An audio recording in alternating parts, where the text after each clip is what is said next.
Pectina. Para que serve, de onde vem, o que é e por que você deve usar nas suas geleias para tortas de morango, por exemplo, tá? Sou o chefe Alexandre Oliveira, diariamente estou por aqui respondendo perguntas de nossos alunos e internautas aqui no nosso canal. Você é muito bem-vindo. Caso você goste desse conteúdo, se inscreve aqui no nosso canal e ativa o sininho porque fica aqui embaixo e toda vez que eu entrar com conteúdo novo, você vai ser notificado pelo YouTube.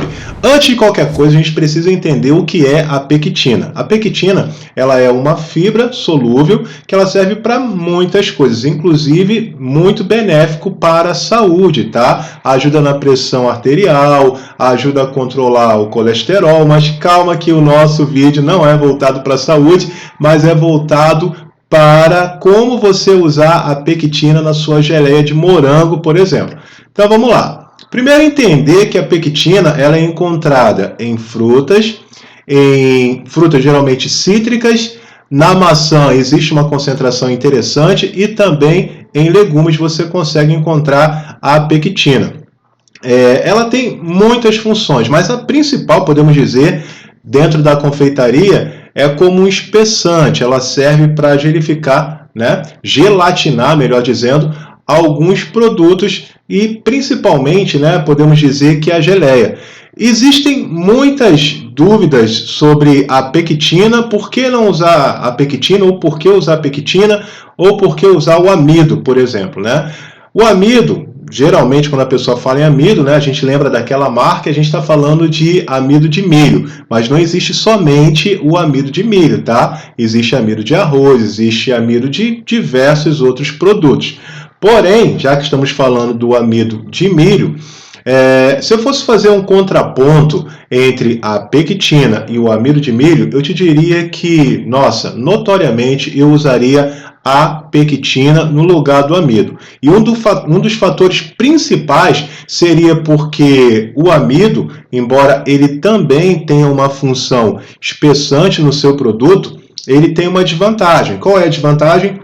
Ele não pode ser congelado. E aí, quando você congela o amido de milho, ele racha, ele craquela, né? Então, não é tão interessante. E além também de quando ele é levado para refrigeração, ele costuma ficar mais opaco, ele perde o brilho. Então, essa seria já a principal causa de eu não utilizar o amido para poder engrossar, por exemplo, a minha geleia de morango. Eu tô falando. Agora, o fato principal que me levaria a usar a pectina é que, por exemplo, quando você vai preparar uma geleia, você tem um percentual de açúcar, correto? Você tem um percentual de fruta, algumas têm um percentual de água. Então, você tem uma geleia tradicional, dali você vai fazer o que nós chamamos em confeitaria de redução.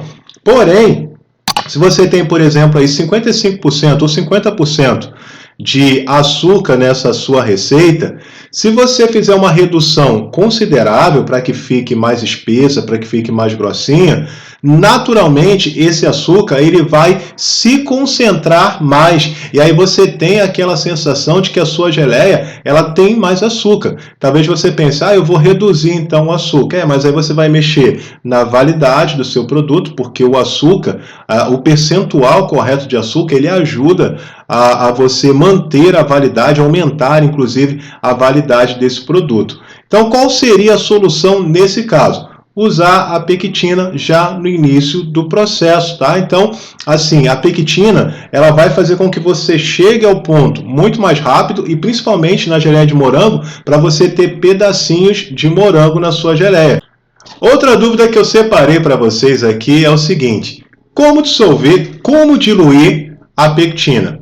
Normalmente, você dilui a pectina no açúcar, né? E aí vem uma dúvida, atenção para a pegadinha. Se você olhar normalmente ali a dissolução de uma pectina, geralmente você vai ver lá, dissolver em 5 partes de açúcar.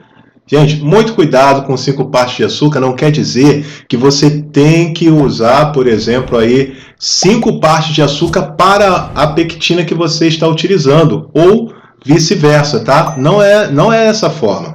A forma é a seguinte: você precisa pegar, por exemplo, 10 gramas de pectina, se você está usando 10 gramas de pectina, você vai usar 50 gramas para poder envolver, né, para fazer aquela dissolução completa, mesmo que você tenha uma quantidade maior de açúcar na sua receita. Deu para entender? Nada de pegadinha nesse sentido. E aí vem a outra pergunta, né? Então, qual é a quantidade exata de açúcar para eu utilizar a pectina? Então, é simples, gente. Fazendo uma continha rápida, normalmente quando você vê, inclusive esse conteúdo você pode achar hoje na internet, normalmente é indicado que se use 0,5, 0,1, vai variar muito da tabela que você vai usar sobre o peso do açúcar. Eu, particularmente, costumo usar 1% sobre o peso do açúcar. Tá? Então, essa é a conta que eu utilizo para fazer as minhas receitas com a pectina, tá bom? Geralmente em geleias. Bom, espero ter conseguido te ajudar, espero ter conseguido aí responder todas as perguntas. Se ficou alguma dúvida, comenta aqui embaixo, tá? Que a nossa equipe vai estar te respondendo. Esse vídeo é um complemento do primeiro, que o som não ficou muito bom, mas esse acredito que ficou top. Inclusive, comenta para mim aqui embaixo se você gostou aí do som, se o conteúdo ficou legal para você, tá bom? Gente, ó, um dos próximos conteúdos que a gente vai fazer, dúvidas também aqui, o pessoal tem enviado para a gente, é sobre a lecitina. Então, uma dúvida muito frequente aí, como utilizar, para que serve. Então, já vou te adiantando aí que vai abrir um clarão aí na sua mente sobre esse produto na confeitaria. Gente, muito obrigado pelo carinho, obrigado pela sua audiência. Não deixa de se inscrever aqui embaixo e nunca se esqueça que de perto ou de longe, em qualquer lugar do mundo, a confeitaria ela tem que ser dinâmica. Valeu, pessoal. Até a próxima. Tchau, tchau.